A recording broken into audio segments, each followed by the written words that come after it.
You are listening to the Archaeology Podcast Network. The Archaeology Podcast Network is sponsored by Codify, a California benefit corporation. Visit Codify at www.codifi.com.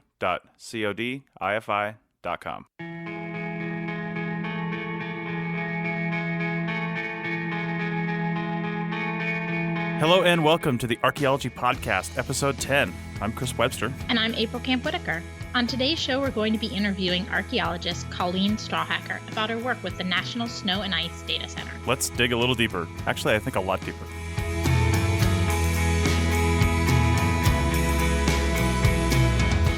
Great. Hi, everyone, and welcome to the Archaeology Show. So today we have with us Colleen Strawhacker, and she's going to be talking about her work and research and her presence on Twitter, too, and how she uses it for public outreach. So we have a bunch to talk about. Colleen, would you just go ahead and introduce yourself and tell us a bit about your background in archaeology and your research interests? Sure. Thank you for having me, guys. My name is Colleen Strawhacker. As April just said, I am a research scientist at the National Snow and Ice Data Center, which is based at the University of Colorado in Boulder. And I am one of the few social scientists in the building here. As you can imagine, the National Snow and Ice Data Center, and just maybe for brevity purposes, I'll call it by our favorite acronym, NSIDC. We do a lot of work in the cryosphere. And by the cryosphere, and I actually, as someone who grew up academically in the U.S. Southwest, so desert places like Arizona, New Mexico, when I applied for this job, I actually had to look up what the cryosphere meant. Yeah. So it's this fancy term for ice-covered regions, which can include both the Arctic and the Antarctic, and obviously some of our mountainous areas. So we have a lot of researchers here studying kind of things like Arctic sea ice, land ice, snow. So we are true to our name for the most part. But I am one of 2 or 3 social scientists here, focusing more on the kind of social aspects of climate change and also working with indigenous communities in the Arctic to kind of better preserve and maintain their indigenous knowledge in ethical ways, and to kind of use that knowledge to better understand what's going on in the Arctic regions as well. So we kind of had that modern connection, but then a lot of my research has to do with the archaeology of climate change. And I do that both in the North Atlantic, so places like Iceland and Greenland, the Faroe Islands, and then, as I just mentioned, I'm still doing quite a bit of that research in the U.S. Southwest, so places like Arizona and New Mexico. And these 2 places are really good for studying climate change in the past because we have really good data coming from these areas. There have been large collaborative groups working in these areas for a long time, and we have really good temporal kind of resolution as well. So we can kind of say, really nicely, plus or minus 10 years, which makes kind of linking how people are dealing with climate change in the past a little bit easier.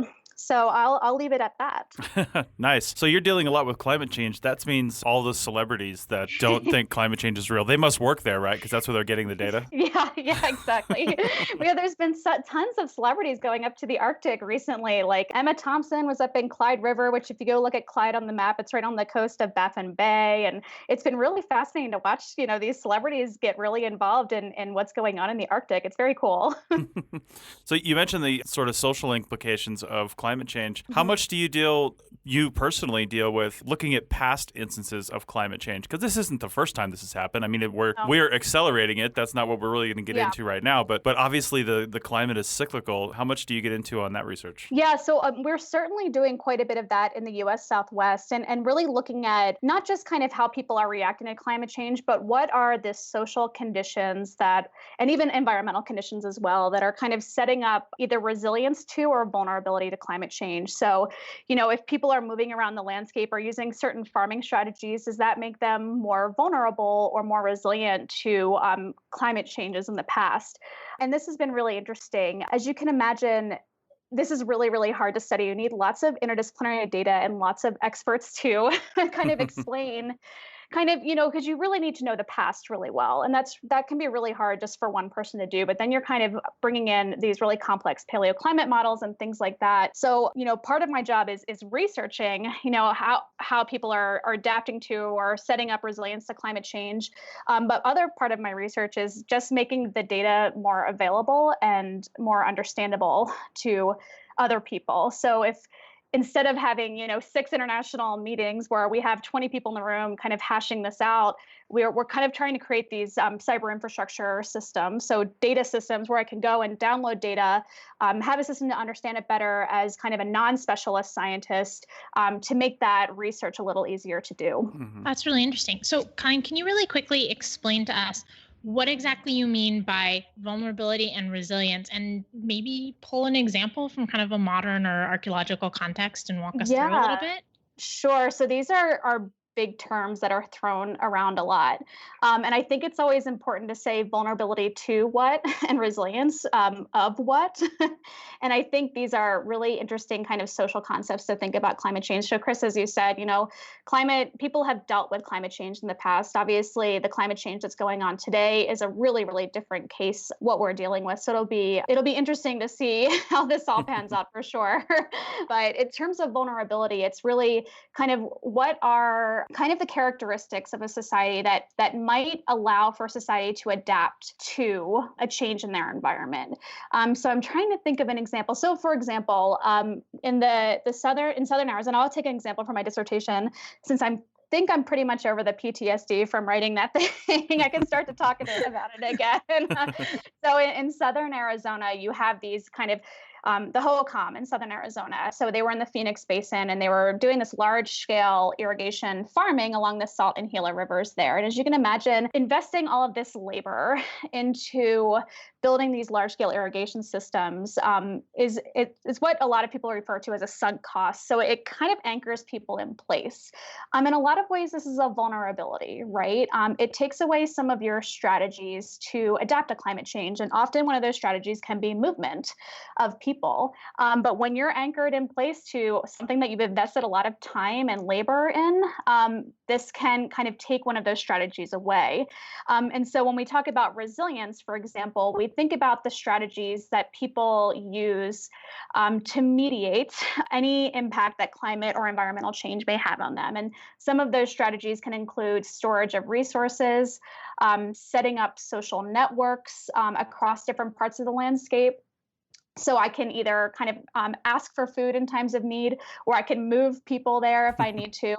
And then, of course, being able to move across the landscape and having a diversity of ways to acquire resources. So you see farmers in the U.S. Southwest using both irrigation, agriculture, and then depending on kind of wild resources and things like that. So you have kind of how are people mediating vulnerability by using these strategies, which then increases their resilience to be able to deal with these climate shocks in a lot of ways. Okay. Wow, that's pretty interesting. Speaking of your dissertation, did you, Right. not that specifically, so you can relax. It's okay. Thank you. Thank you for your mercy. No, on page 35, you said, no, I'm just kidding. So I'm wondering, the Snow and Ice Data Center, when people think archaeologist, that's not really one of the first jobs that really comes up in most people's heads. Yeah. So when you were, thinking about your dissertation and what you wanted to do, were you thinking, man, I really want to work here and this will help me do that? How did you get a job at the Snow and Ice Data Center? Yeah, it was actually a complete accident that I ended up here. So I actually applied for, when I was trying to desperately finish my dissertation and slogging to the finish line, I applied for a postdoc through the Council for Library and Information Resources. And this is actually for anyone out there finishing grad school. It's a really, really great program, a really great postdoc, super supportive of people coming out of grad school. And they have a bunch of fellowships in data curation in the sciences and the social sciences. And so when I was working for some of these big time National Science Foundation grants at Arizona State, where I did my dissertation, I was kind of the lead grad student, and April can attest to this because April was involved in some of these projects. I was kind of the lead grad student doing a bunch of data wrangling and data organization, as kind of what I brought up before. If you're kind of trying to address these questions of climate and environment in the past, like you just need these incredibly complex and diverse data sets. And so I just became really good at that somehow. I had to learn on the fly. And they had a postdoc at Arizona State, and I thought it would be a really nice fit for me too. And so I applied for this more archaeological focused postdoc.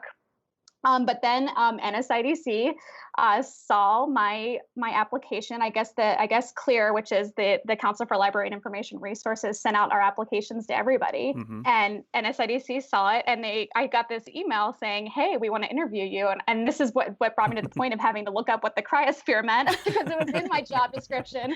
And I said, "Oh boy, this is going to be a fun interview."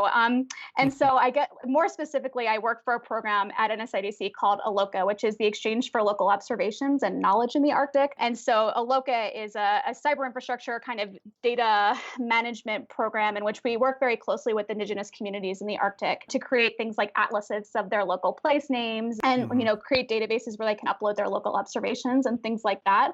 And I was always kind of trained in interdisciplinary research, and I kind of really liked the idea of going and being kind of one of the few social scientists doing this really cool work.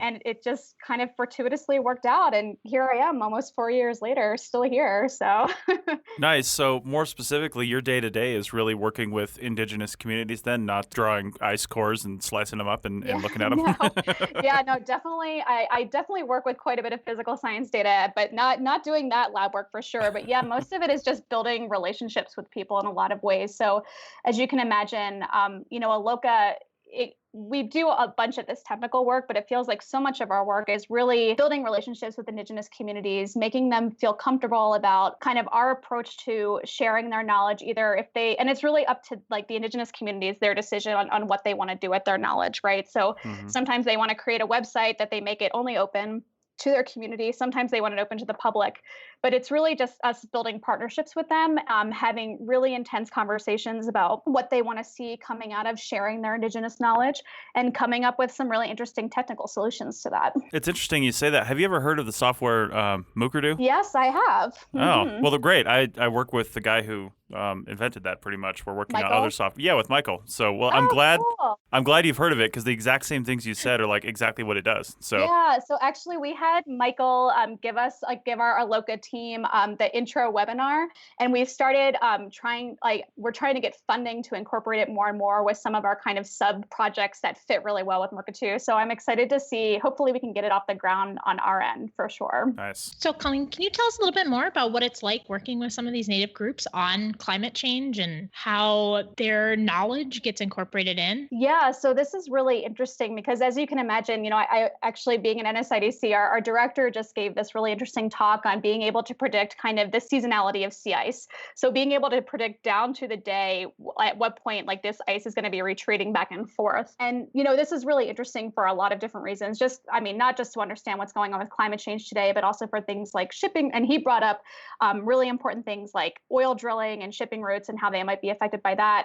And really, in the end, their people live in the Arctic, right? And this is something that I think a lot of people forget is that, there are lots of people living in the Arctic, and a lot of those people are indigenous people, and they've been living in the Arctic. Them and their ancestors have been living in the Arctic for thousands of years. And so you have this deeply embedded knowledge that's been kind of passed down for generation that I think is really, really valuable to understand both the long-term view, which is also where archaeology comes in too, of climate change and how people have these strategies to deal with it. But then also they think about things really differently than scientists do, like I feel like, scientists, we go out and we collect our data and we talk to people and try to understand it, but their indigenous knowledge and their observing of their environment is deeply embedded in their cultural system. So I think it's this really valuable resource of information for scientists if the indigenous communities are willing to share it with us. And they are being affected by these things, not surprisingly. They're on the front lines of this. You have towns in Alaska voting to move away from the coast in preparation for rising sea levels and things like that. So it's been a really interesting kind of lesson to me to really just talk to people on the ground on what's going on with climate change in the Arctic. How many people would you say are affected in the Arctic by climate change right now? Oh gosh, I think I would think every single one of them. You have so many effects that it's not surprisingly a super complex system, right? So you have, losing sea ice is just one aspect, but you have rising sea levels that are affecting things like fisheries and whale migration routes, which are going to affect hunting strategies of subsistence hunters in the Arctic. You have melting permafrost, which is then affecting vegetation on the ground, which is then affecting caribou and reindeer migrations, which is once again affecting your hunters in the Arctic and things like that.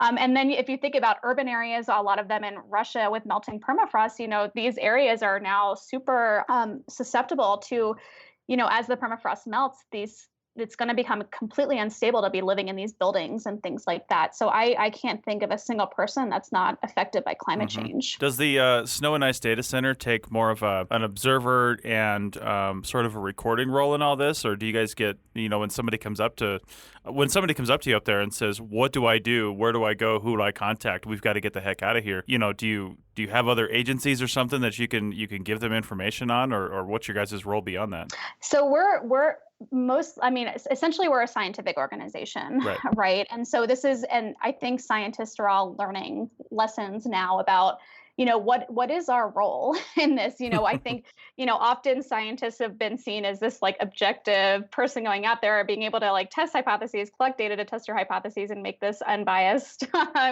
conclusion about what's going on. And I think that's getting, I think there have been a lot of movements in science that have proven that doesn't happen anymore and it can't happen. But then kind of what happens when scientists take more of an activist role, right? And this is really tricky. And so, individual scientists here have different ideas on what that means. So I don't want to speak on behalf of the center because the center is essentially, the identity is as a scientific organization. Me as a scientist, and if you've looked at my Twitter feed, you can probably see that I take more of an activist role. I tend to get really heavily involved in politics because I think it's really important that there is this scientific viewpoint. But so if an Indigenous community member, they're often like, they know what for example, Loca's role is, and they say, hey, like we're dealing with this struggle of being able to, and one of the kind of recurring themes that we hear a lot is the struggle to connect elders to youth in Indigenous communities. So, for example, Aloka has done workshops in response to that to start to connect youth to elders and communities. So that's kind of where we try to help with that. Okay. Well, I think we're close enough. We'll go ahead and take our first break, and then we'll come back and grill you some more about your dissertation after the other side of the break. No. Sounds exciting. I'll try not to bore everyone.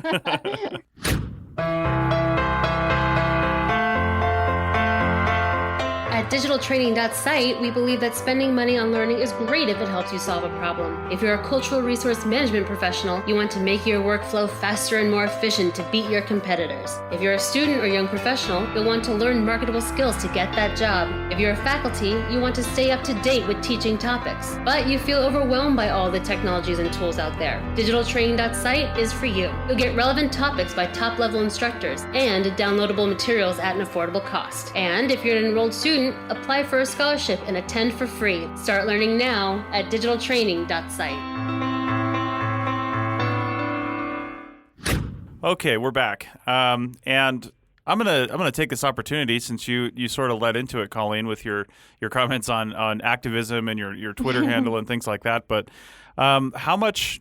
how much impact so far, if any, or perceived like future impact, do you think you guys are going to have from the current administration and their stance on, clearly their sort of stance on climate change, on science, on education, on things like that? What do you guys see coming down the road? And have you seen some changes already? Yeah, so this has been, I think it's been a wake-up call for a lot of people. As someone employed in an academic institution, I haven't been directly affected by things like gag orders yet.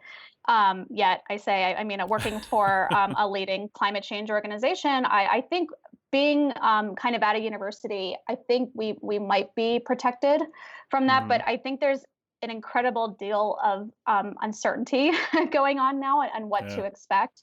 So, for example, in my position, I'm actually not a tenure track researcher. I'm 100% soft money, which means 100% of my salary needs to come from things like grants.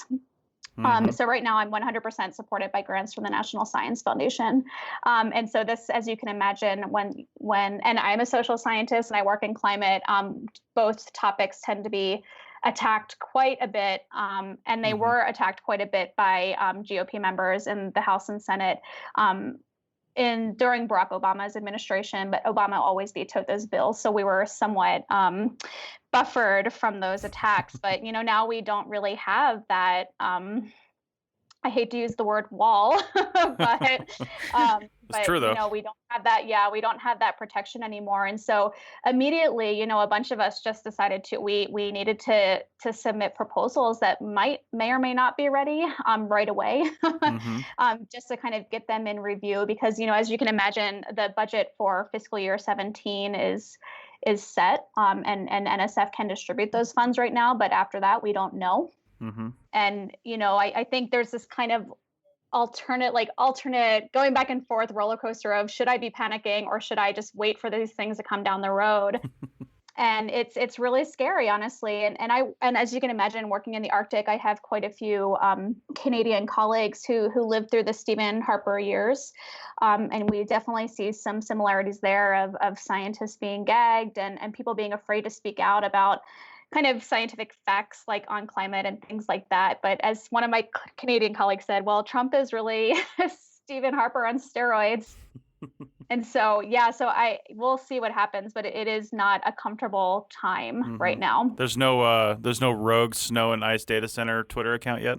Not yet. But I will say that, NSIDC has been really good about, I think this is, a lot of scientists have done this, and NSIDC too, is that, I think we're going to try to take our outreach and science communication a lot more seriously. And that's kind of an immediate effect for me too, is that we can't really be lazy about this anymore. And maybe lazy is the wrong word, because scientists aren't often rewarded or trained in science communication too either, right? So it's hard for us to do it sometimes, but we're definitely kicking up our social media campaigns here as a center. We're definitely trying to do a lot more outreach in many different ways. So that's definitely been an immediate effect for sure. So one of the things you mentioned earlier was that you guys partly host a large repository of data. Instead of gathering everybody in a central location, it's gathering people's data and research and information, and trying to make that public. I guess this is really a two-part question. Is that public just mainly to researchers who kind of have the qualifications to understand this data,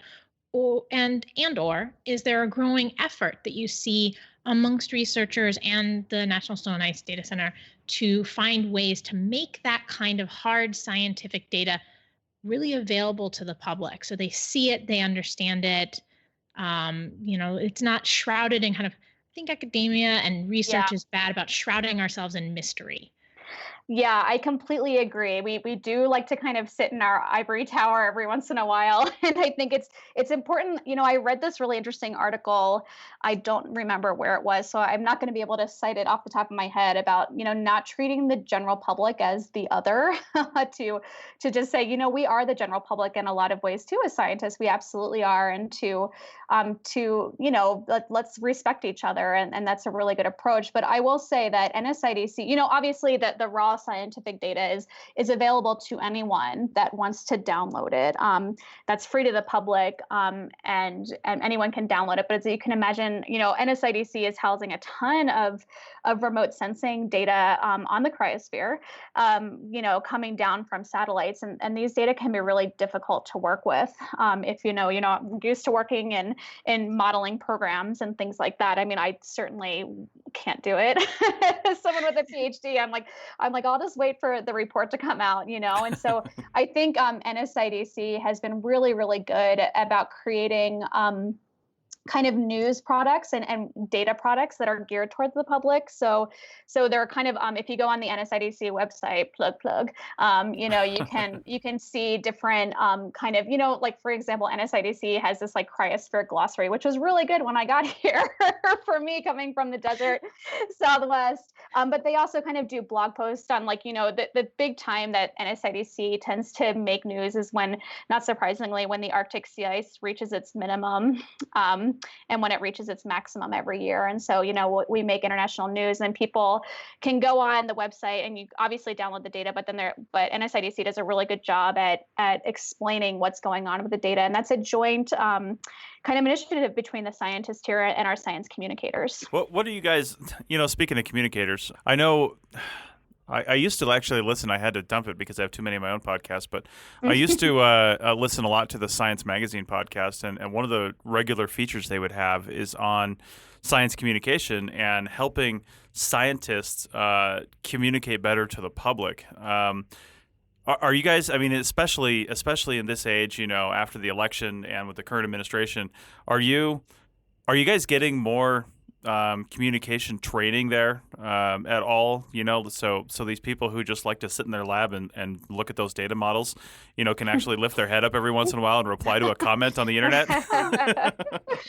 So, it's really interesting. Like I said, I think because we're kind of this highly visible organization when it comes to climate change, we have a really good user support office here, and they kind of tend to take a lot of the questions from the press and other people kind of emailing in and asking about the data and things like that. I think, we certainly, obviously when we get approached for an interview, we can go and they can help prep us for sure. But I think we're also a little shell-shocked, I'll be perfectly honest, about what's happening. And I think we're trying to be really careful about what our strategy should be.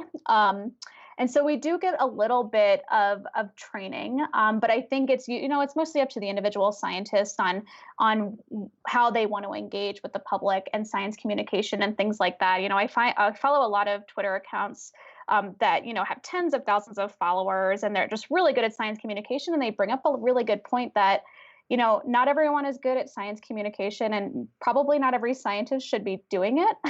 And that's totally fine, right? Like, we're all really good at different things. So let's celebrate that and focus on our strengths and things like that. So I think, if there are individual scientists here, who are interested in science communication, we certainly kind of have meetings on what the best strategy is to do that. And we kind of get tips and tricks here and there from our science communication staff. So we alluded to this, but you have your own method of communicating science and talking about archaeology, and because you run a Twitter account. I do, yes. Yeah.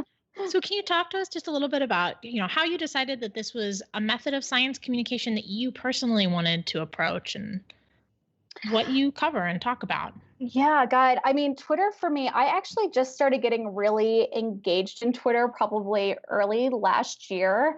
I was really frustrated by some things going on with some collaborative projects that I was working on. And I felt like, and I'll be perfectly open about this, I felt like my voice was being stifled in a lot of different conversations that I was having, both in my job and in my personal life. And I found that Twitter was just a really good venue, even if people weren't listening or not, for me just to put stuff out there and to be, here are the things that are important to me, and to engage with a bunch of people that I normally don't engage with, because they're at another university, or I've never had a chance to collaborate with them before. I've never met them at a conference. So I use it for a bunch of different reasons. One is just to kind of keep my sanity and feel like I still have a voice in kind of an increasingly noisy world, right? The other is to really engage other scientists and see kind of what they're posting and their take on stuff that is being released and things like that. And every once in a while, I get people from, and again, I'll talk to them, talk about them like they're the other, but they're not. I'll get questions from the public or people who are not scientists about, what's going on and things like that, which I think is really cool to see how you can engage a bunch of different audiences. Twitter it's a really interesting little community for sure. And it's a really good way to kind of mobilize networks and things like that, which I think we've seen in a lot of different venues in the last couple of months. So I've really enjoyed my time on Twitter, but it is a time suck for sure.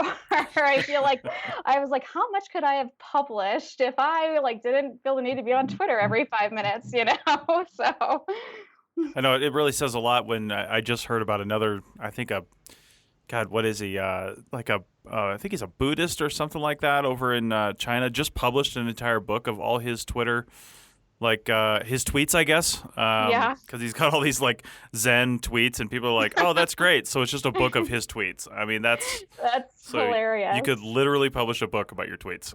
Yeah, I mean, I am not surprised at all. And like, it's been really interesting to see like who is fighting with who on Twitter too. Like Piers Morgan and J.K. Rowling are had this like huge fight about like American politics, and I was like, oh, this is just fascinating. But then again, I should be writing, right? Mm-hmm. Well, I mean, are you finding your engagement online, especially with the public? Because I mean, a lot of times, even on Twitter and things like that, we're usually preaching to the choir here. We're often talking to people who they were on the same page, but then you get those people, like you said, that are not on the same page. I mean, how far down those rabbit holes will you let yourself go? Because sometimes you just gotta stop, right? Yeah, you just have to stop. I mean, I don't feel like I'm important enough to get trolls that often yet. I always say like, I can't wait for the day where I'm like important enough where people actually care to troll me, Nice. But I feel like, it does happen every once in a while, because I did kind of get sucked into like, responding to senators online because like, they're saying who they're voting for in cabinet positions. And then, it does get to be a rabbit hole. So often when I get people who tend to kind of start to challenge me on the data, which is perfectly fine. I think that's their role if they do it in kind of a cordial and mature way. Mm-hmm. I often just link them directly to the data, and I try to find a source that, the data is written up in such a way that anyone can read it, not like an article in PNAS or like some fancy scientific journal. But, right. And also like, I think data visualizations work really, really well. So I often just say, hey, I get your skepticism about this, but here are data visualizations, and here are some really good articles that explain the data and why it supports my case. And then I often just leave it at that, unless there's kind of a friendly follow-up question. But I often just point them to the data and then explain why it's important. And then I'm just like, if you feel the need to take it further, then this conversation might not be productive anymore. Yeah, that leads me to another question, which I think is related to something I was talking about earlier. Are you guys at the Snow and Ice Data Center? I can't just roll the acronym off my tongue like you can. NSIC. You'll get used to it. That's right. Are you actively having any sort of meetings or anything where you are trying to maybe present your data? And you said you like the data visualization models and things like that. But is there a concerted effort to really present this in the simplest way possible, especially in the last few months, like we've been talking about, to really just get this information in front of the public so anybody can understand it? Or is it kind of, business as usual because you've always been doing that? Or is there a heavier push on it now? I think there's definitely a heavier push on the social media aspects of what we're doing. I mean, because our data are open and other federal agencies use them all the time. So, I mean, for example, people at NASA are so good at making data visualizations, and they use our data all the time to make these really fancy, you can kind of see the pulsing of sea ice over a year from NASA and things like that. Mm-hmm. Part of our challenge is that, I kind of said that I'm 100% soft money scientist, but that's true of all of NSIDC, right? And so if we want to do something, we need to find the funding to do that. And so, there is a desire to make the data, more accessible to the public. And I do think NSIDC does that really well already, but certainly, having more funding and more time to do that is something that we'll likely pursue. I will certainly pursue that in my own career for sure over the next couple of years. Does the NSIDC have any other social outlets like a YouTube channel or anything like that?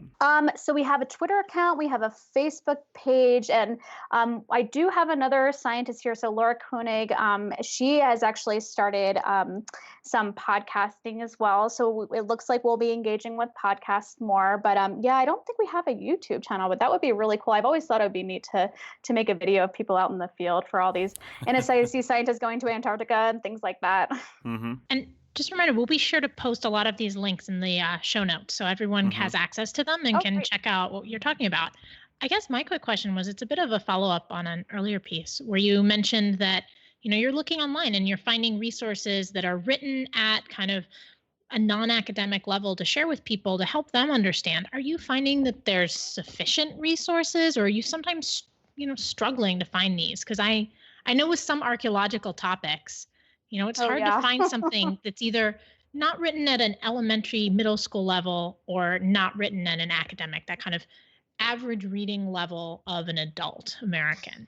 Yeah, I think it is really often hard to find those things, but when you find them, you really appreciate them, right? And I also think it's our job as scientists to kind of explain the limitations there, right? So NPR just released an article about the study coming out of Cahokia, about Cahokia, this big urban area in the Midwest being affected by climate change. And the article was actually this really lovely discussion of the kind of nuances involved in doing this type of research. But the headline was like, the downfall of Cahokia linked to climate change, and it was this like gloom and doom, and I was like, whoa. I was like, the article's actually really good, but the headline is totally misleading. And so that's a really good place for Twitter to say, hey, this is a good article, but the headline is not something to be believed, right? And so I think being able to, as a scientist, help to interpret kind of what the shortcomings may be helps a lot.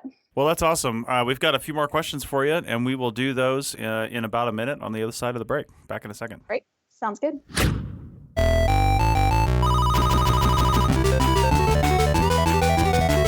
8-Bit Test Pit is here to put archaeogaming on the map. Hosted by key players of the archaeogaming world, 8-Bit Test Pit sets to explain the weird and wonderful connections between the study of our past and the virtual worlds we like to explore. 8-Bit Test Pit breaks the field of archaeogaming down into 3 accessible formats. The main campaign is the monthly show featuring a panel discussion led by Andrew Reinhardt, Megan Dennis, and Tara Copplestone on a number of issues and topics, all of which revolve around the intersection of archaeology and gaming. Everything from coding practices to ethics in and about the game reality. Dug Up content is bite-sized 15-minute episodes released every 6 weeks, filled to the brim with information covering key terms and concepts in and about the field of archaeogaming. These will inform and educate in the time it takes to load your saved game.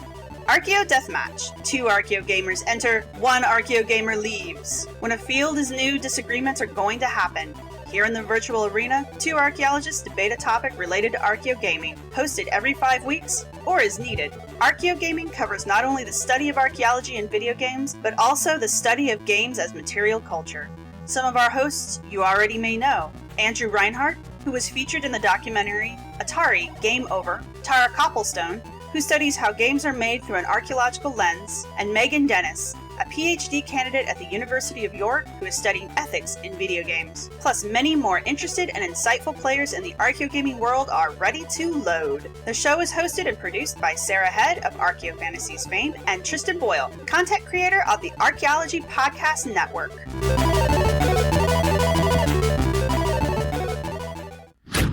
Okay, we're back, and I've just got a comment that will lead into a question. I'm living in Reno right now, and we're currently in the midst of not as bad as like Central Valley, California, but and Northern California, but we're kind of in the midst of this whole atmospheric river thing that's just bringing ridiculous amounts of moisture into the area. Flooding all over the place. I mean, I can see the Sierra Nevada mountains up here, up at Tahoe, and they've got 20, 30, 40 feet of snow in some places, and that's since like the 1st of January. So. Lake Tahoe, I heard, has gained something like over 2.5 billion gallons of water since January 1st.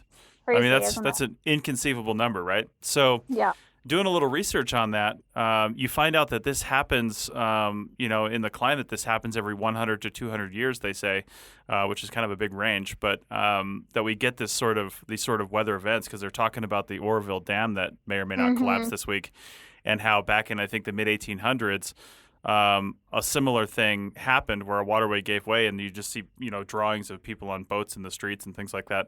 So that combined with, let's bring it back to archaeology. So when you have events like this that are massive climate events, like I've got a project area out here in the Great Basin that we simply can't, I'm being a real big baby about it. Like we can't get out there in my my Toyota Tacoma with 4-wheel drive. I'm having a hard time getting out there.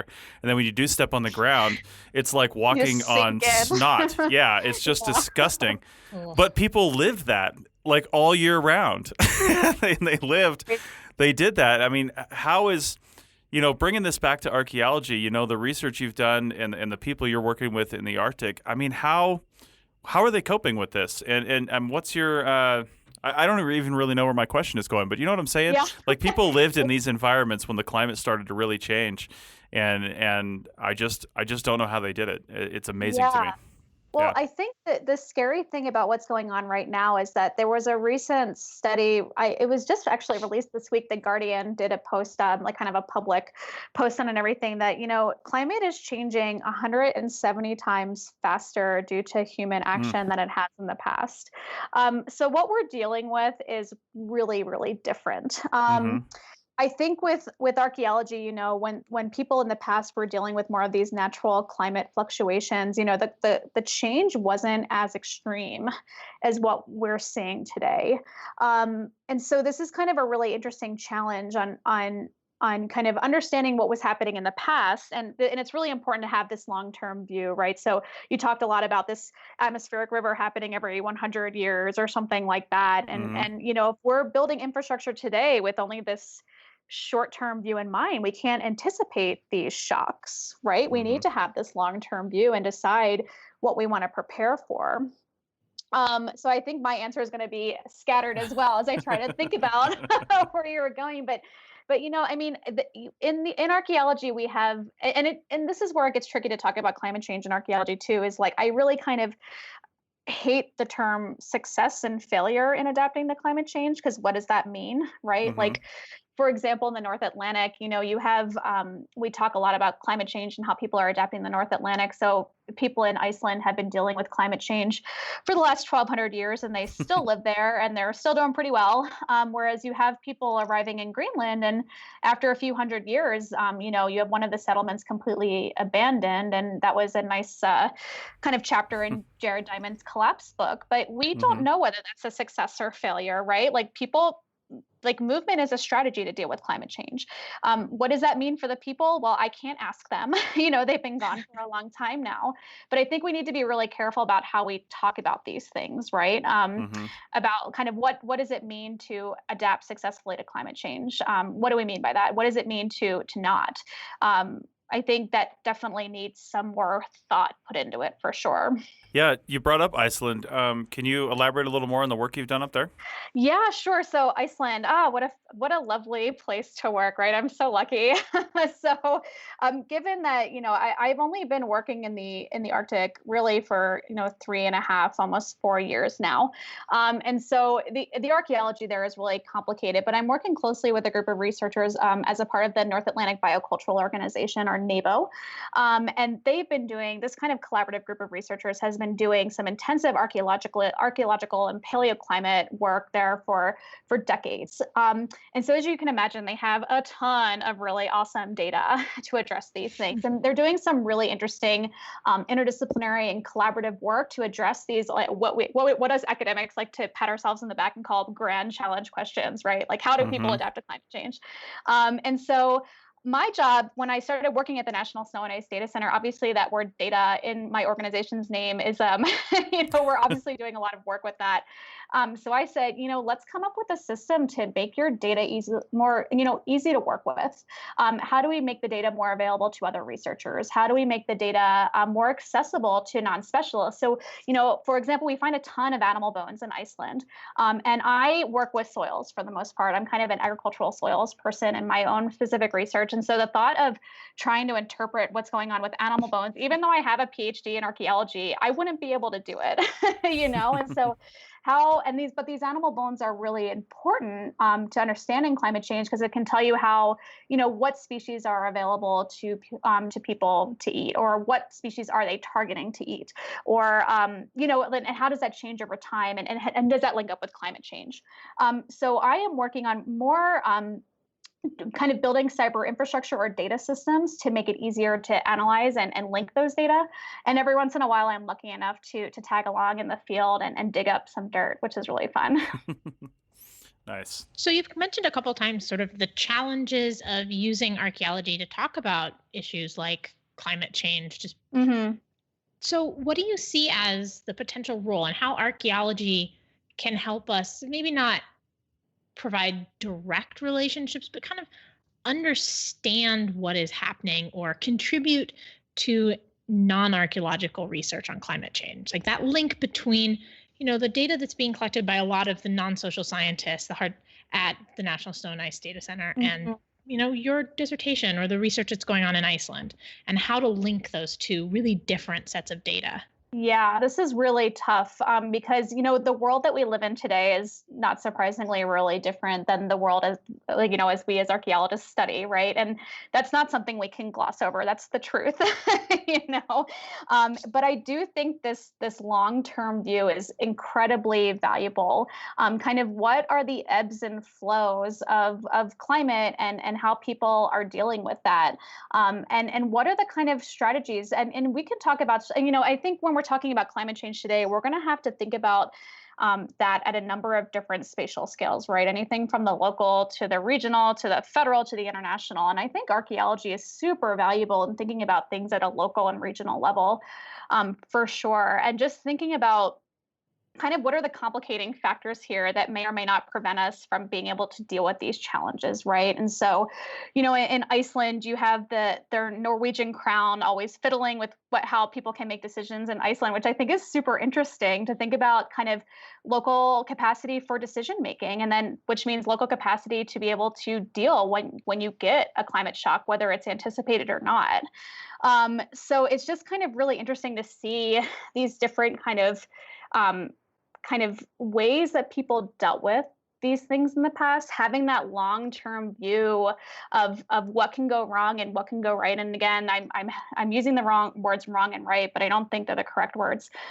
More like what are people doing in the past to deal with that? And I think that's a really valuable lesson for us to think about. And also, just from like kind of a science communication perspective, archaeology is super fun to talk about, and it's super sexy to people who are not scientists, right? Like everyone, like, you guys are archaeologists. It's like, oh, I always wanted to be an archaeologist growing up. And I think it's a really valuable way to communicate the importance of science and how we do it, how we hypothesize, how we ask questions and hypothesize and collect data to address those hypotheses. I think archaeology is a really, really nice venue to do that as well. Have you seen the movie or the documentary Happy People? No, I haven't. With Werner Herzog? Yeah, it's talking about the people up in the Siberian taiga. I can't remember how you pronounce it. I watched this show a little over a year ago.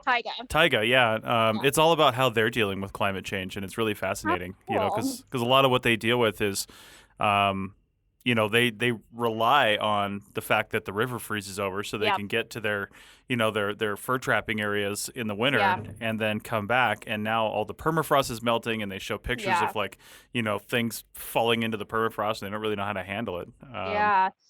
You bring up a really interesting point too. So I was actually lucky enough to go to Siberia last fall and talk to some of the communities there about kind of what they were dealing with. Mostly a fishing community. So I went and fished with a bunch of people, which is hilarious. I made a total idiot out of myself, but that's kind of what we do as anthropologists, right? Is like throw ourselves in this completely unfamiliar situation and like totally make fools out of ourselves. But so I went and fished with a bunch of these mostly men up in Siberia, and I talked to them, and I mean, it was so warm, it was early September, and it was like 70 degrees, and I literally just sat on the beach, and it was crazy. And it snowed the week before. So once again, you're getting these like crazy weird fluctuations in the weather as well. And it was really, and I think it's also important too, is that, when we're talking about Arctic indigenous communities, of course, climate change is a major challenge that they're dealing with, but there are lots of other things that they're thinking about too. And so actually one of the main concerns that they were talking about a lot were kind of quotas on their fish catch. That it's like climate change couldn't even be on their radar because they were more concerned about the quotas being set on how much fish they could catch and how they were going to be able to feed themselves.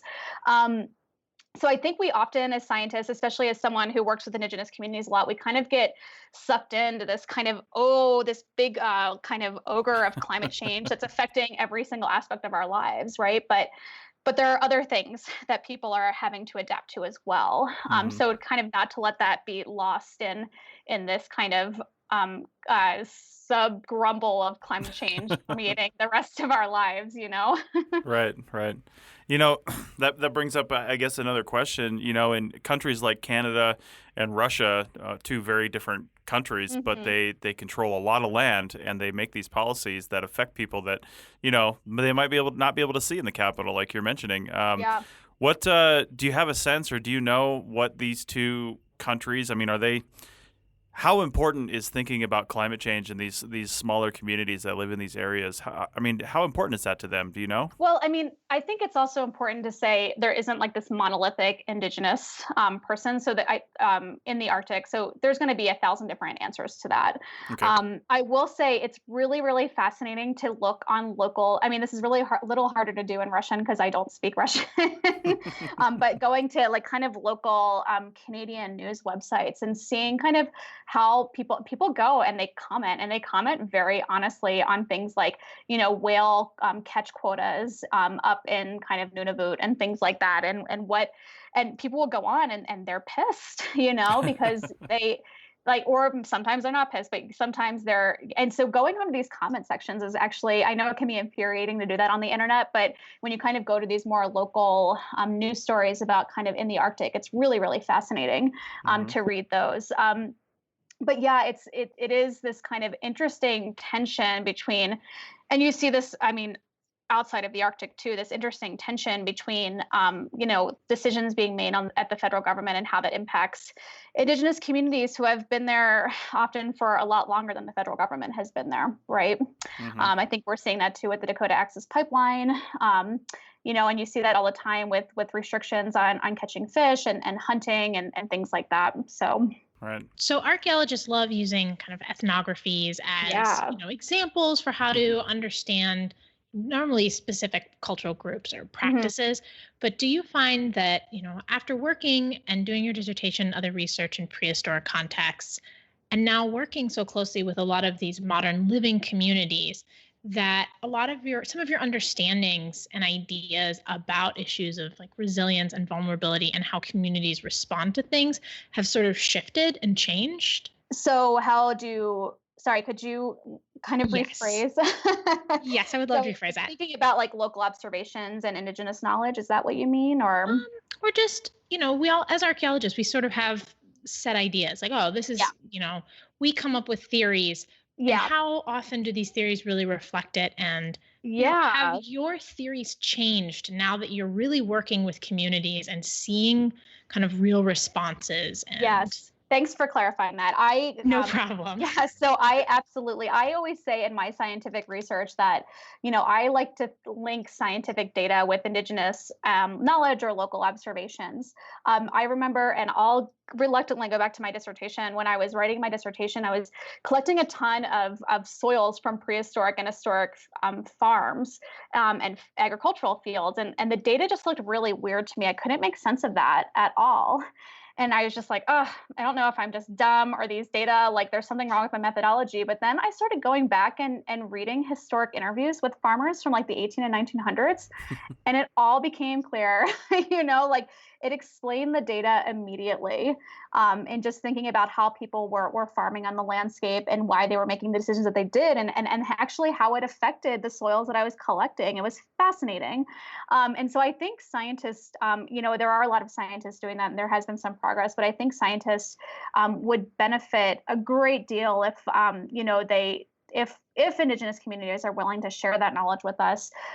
We would benefit from a great deal from incorporating their understanding of the environment into their scientific kind of interpretations. All right. Well, Colleen, we've only got a couple minutes left, so I want to ask you: is there any plans for anybody from the NSIDC? I think I got it right. Yeah. Yeah. To participate in either locally or nationally the March for Science coming up on April 22nd? I certainly will be at the local march. I haven't talked to any other scientists yet, actually. I don't know if they will be there. Again, I think it's hard when you're at kind of a visible scientific organization about kind of organizing political things on emails that are university affiliates and things like that. But I certainly have, other scientist friends at the university writ large that I know will be going. So I can't answer for anybody else at NSIDC, but I will certainly be attending the Denver March. Awesome. Well, is there anything we didn't cover or maybe any any sort of activism things people can do? You know, what can people do online in the last 60 seconds here to kind of help get the word out? I think just be aware of what's going on. Read a lot. And also engage your representatives. I've been making this for the first time. I've been making calls to my representatives, and it's just been fascinating. So I called Senator Cory Gardner, and I was opposing one of the cabinet picks that made me very nervous. And I offered Senator Gardner to talk to me about my science. I have not received a call back yet. Mm-hmm. I am waiting patiently for one, but just to be, really aware of what's going on, and don't be afraid to make your voice heard. Yeah, I think I just saw something from somebody posted like a quote from John Oliver or something like that from his show on HBO. It's like something like, 3 out of 5 people don't believe in climate change. And he's like, so what? They're not scientists. Yeah. It's not something for you to believe in. Do your research. Yeah, totally, right? Read. Yeah, exactly. All right, well, I think that's all the time we have, Colleen. Thanks for coming on the show, and we'll have links to a lot of the things you mentioned in the show notes, and definitely check out Colleen's Twitter handle, Archaeohacker. I have a real quick question. Are you going for hacker as in you're hacking archaeology, or is it just part of your last name? Oh, both. It's kind of dual, symbolism there for sure. I like to brand myself, in such a way.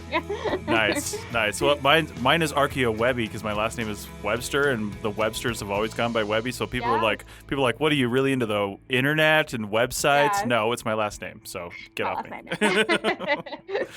All right. Well, thanks a lot, Colleen, and hopefully we can have you on again sometime to talk about more stuff. Yeah. Thanks so much for having me. This was fun.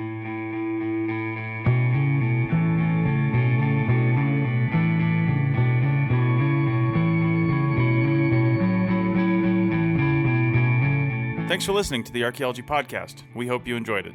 You can provide feedback using the contact button on the right side of the website at www.archaeologypodcastnetwork.com/archaeology. Or you can email Chris at archaeologypodcastnetwork.com. Please like and share the show wherever you saw it so more people can have a chance to listen and learn. Send us show suggestions and follow ArcPodNet on Twitter and Instagram. This show was produced by the Archaeology Podcast Network. Opinions are solely those of the hosts and guests of the show. However, the APN stands by their hosts. This show is edited by Christopher Sims of the Go Dig a Hole podcast. Go check it out. A special thanks to the band Sea Hero for letting us use their song I Wish You'd Look. Check out their albums on Bandcamp at seahero.bandcamp.com. Check out our next episode in 2 weeks, and in the meantime, keep learning, keep discovering new things, and keep listening to the Archaeology Podcast Network. Have an awesome day.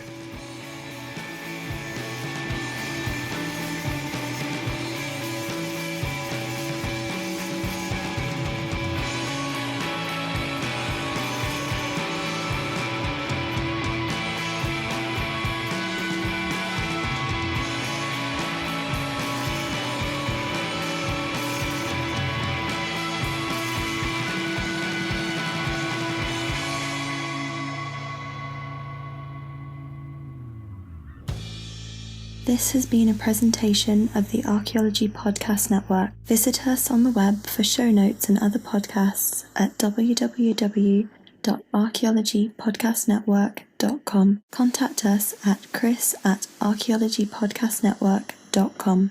Thanks again for listening to this episode and for supporting the Archaeology Podcast Network. If you want these shows to keep going, consider becoming a member for just $7.99 a month.